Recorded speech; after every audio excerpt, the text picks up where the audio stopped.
So we could use trigonometric ratios to do what we call indirect measurement, meaning that if I want to measure the height of that this, I don't know what that is, a light, or I guess it's a window washer sitting here on this building. If I want to know the height that person is above the ground, but I don't have the tools to measure that vertical distance, but I might, for whatever reason, have the tools to measure this horizontal distance. I could walk maybe, count off my steps to the building, and I have the ability to find this angle measurement. I could determine that vertical height, okay? We talked about in geometry, people say, well, I get that maybe I don't have the instrument to measure that height, but on the same contrast, I probably don't have an instrument in hand that would allow me to measure an angle, which I would agree on.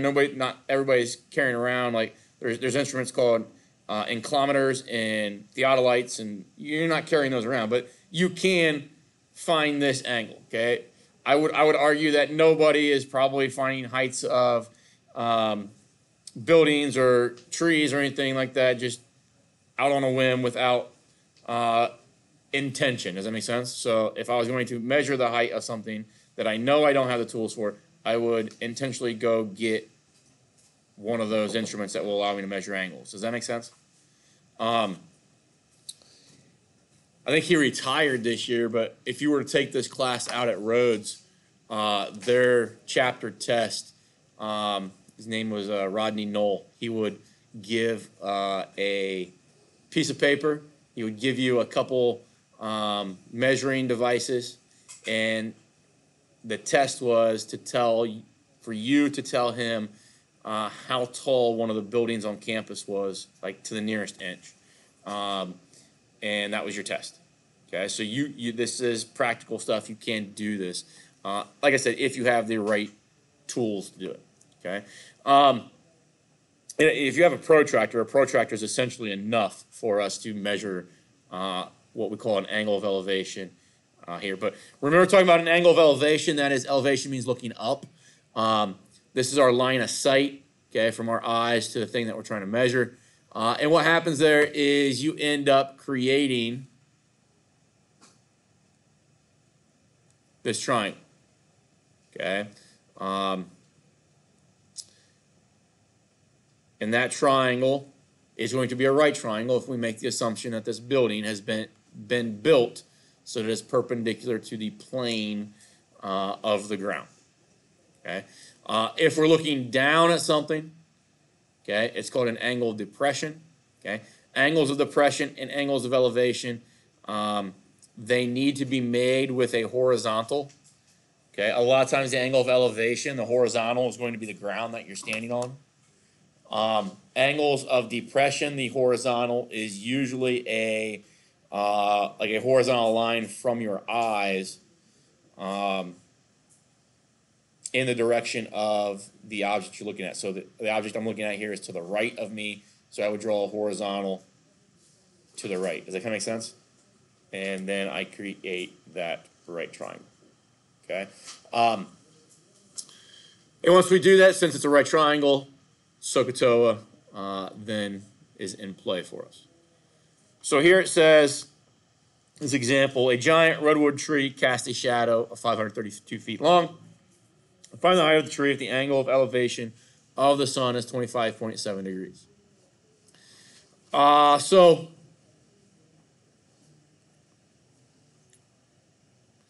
let's say here's my tree. Okay. It's going to cast a shadow that is 532 feet long. So if my tree is there, okay, let's say the sun is up here. The shadow, so the tree is going to block out these rays. So these rays are coming in this direction, right?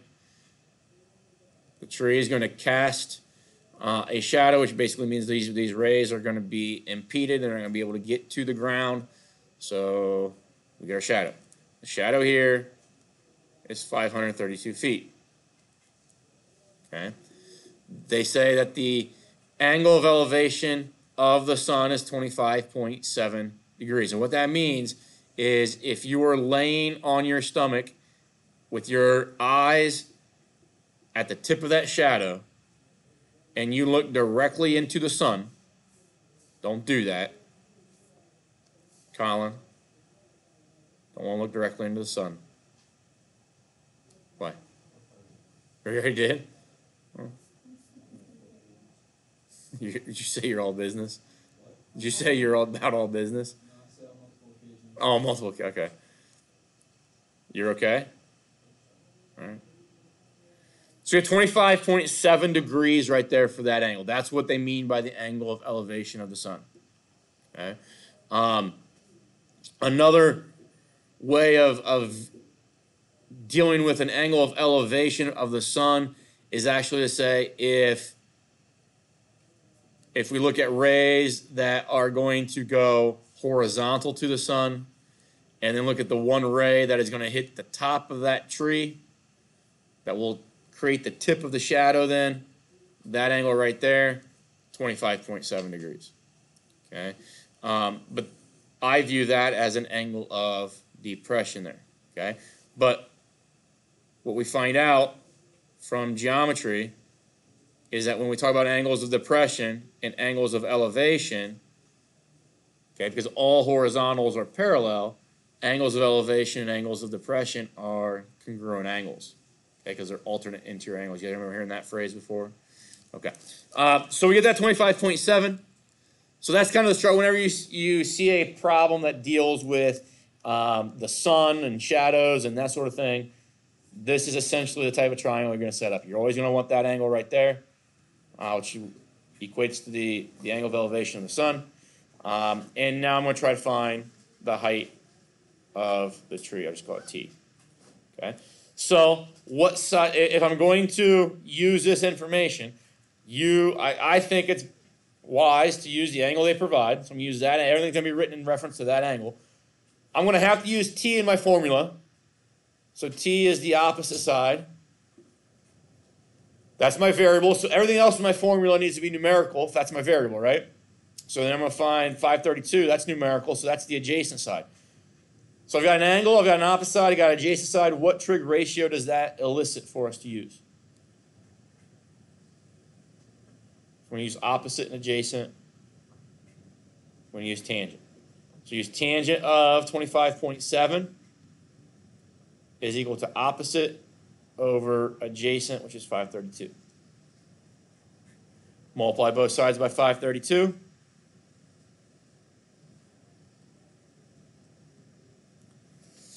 And we get our T value. Okay, so running that real quick through Desmos, 532, tangent, 25.7,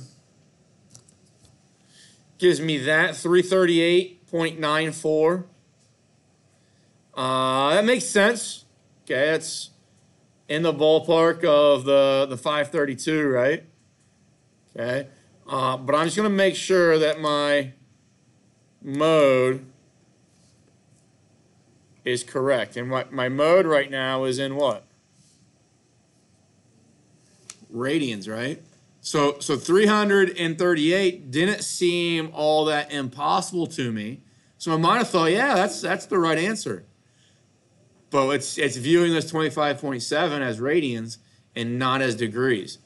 Click degrees, 256 is the actual answer. Okay?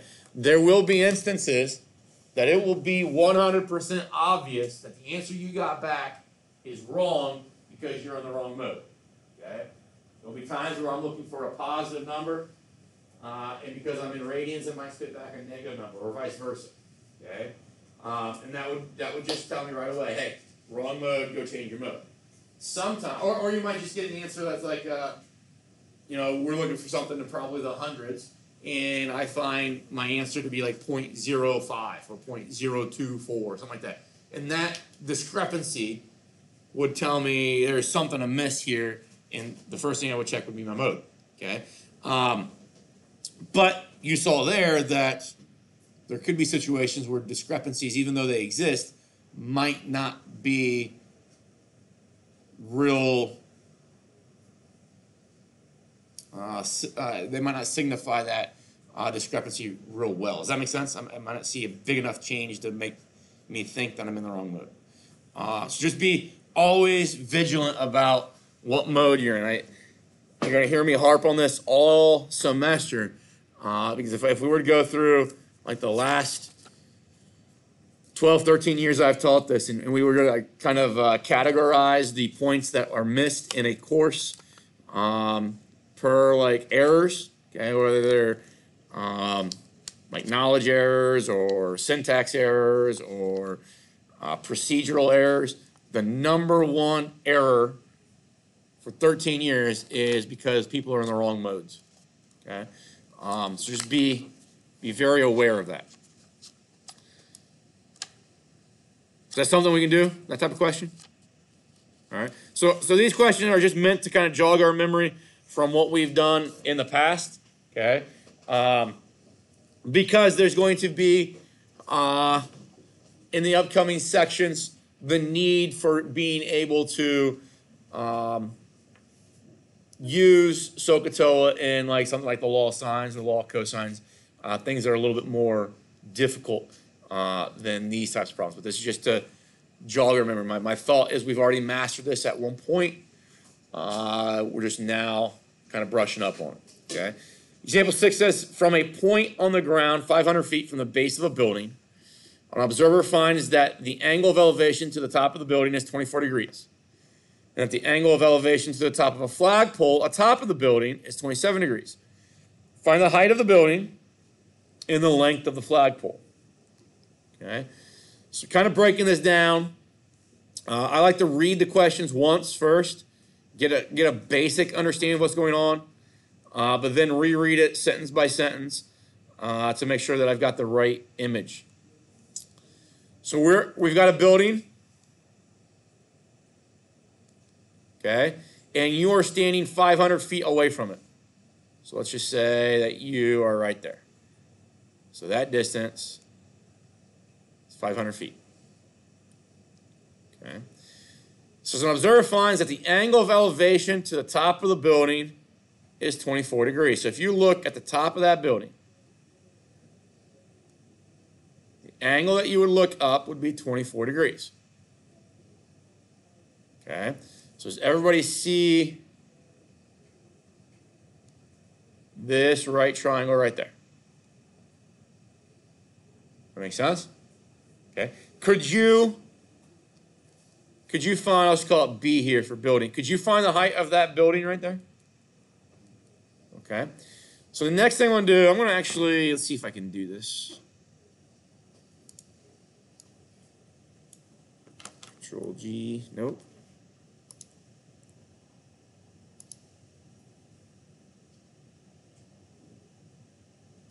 All right. I was trying to group those so it became one image instead of a bunch of independent images, but it doesn't matter. Now there's a flagpole on top of that building. And when you look at that flag, the top of that flagpole,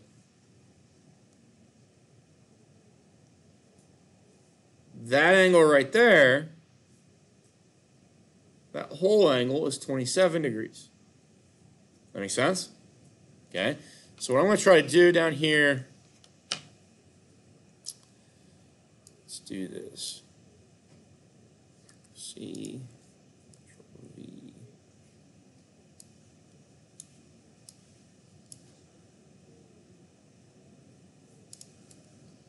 We do it this way.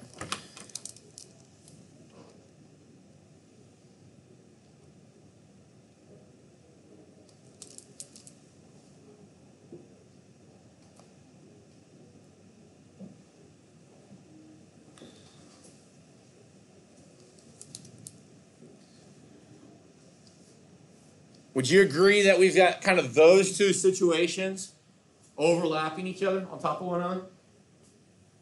Okay. Could you find B using SOHCAHTOA? And then could you find T using SOHCAHTOA? Does that make sense? Okay. And what would you do with those two values of B and T then so that you can actually find the length of the flagpole. You would subtract them. Okay? So if we go through this process, what trig ratio are we going to use to find B? Tangent. So say tangent of 24 is equal to B over 500.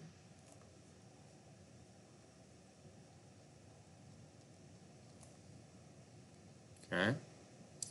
And now over here, and as you do more and more problems like this, you're going to find out that the only thing that changed was the 27 degrees, right? So, I can go through this whole process. What you find out is if the only thing that changed is 27 degrees, I could rewrite this entire thing right here and just interchange the 24 with 27. So that's a T. So once we find those two values then, let's see here. We have 500 tangent of 24.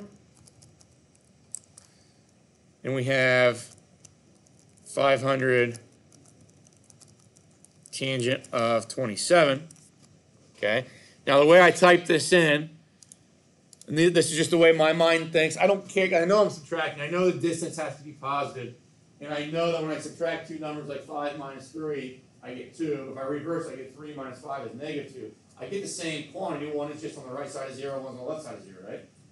So same idea here. I don't care the way that I subtracted them. Because as long as I take the absolute value of it, I get the height that I'm looking for, right? That kind of makes sense to everybody? Okay. When you're working on, so I've always told my students that, especially for juniors, because seniors by this time it's kind of too late for you in regards to the ACT, because you're probably by the time April rolls around, you have to take your ACT, you're kind of behind the 8 ball with colleges and all that kind of stuff. I've always told my juniors that by the time you take the ACT in like the April session, you should be able to answer all the questions on that ACT. If you remember taking that, of those 60 questions, the last 5 to 8 questions are very trigonometric based, okay? And this course is going to try to target those, okay? If you were to see a question like this on the ACT, there's an option, there's the potential that A, B, C, D might be these types of values here, okay? But A, B, C, D might also be these expressions. Does that make sense? Okay. I am going to, as we work through the course, I like leaving things this way because that's an exact value, right? That has to be rounded, okay? But the idea, if you're a person that says, I would like to realize a few more points on that math portion of the ACT, I suggest that maybe you take it, even though at the school for juniors is going to give it to you at the end of February. I think in April is a really good time for you to take it because